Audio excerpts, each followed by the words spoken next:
तो लेऊ हम चाहब कि कवि किशन जी रोरे रहीला लागेला कि रो मोरिंग में रहीला, लेकिन जब रोरे जाइला कहीं देश विदेश में कार्यक्रम करेले, जब अंतरराष्ट्रीय हवाई अड्डा में रोर संगे सेल्फी लेकिन रौरे मन आदि मन परेशान रहे ना, प्रयास करे ना, से बेरा लागेला कि कलाकार कर का ऊंचाई है।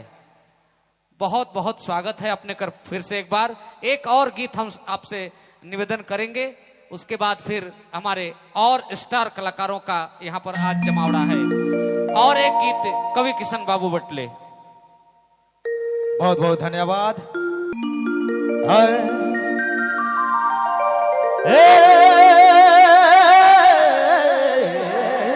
जोड़ी तोके बोला लो रहानी,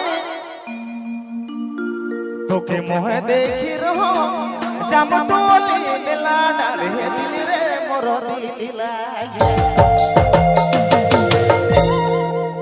रे मोरो दिल गाड़ी गेल हरे मन बसी गेल रे मोरो दिल रे मोरो दिल हरे मोरो दिल गाड़ी गेल हरे मन लागी रे मोरो दिल रे मोरो दिल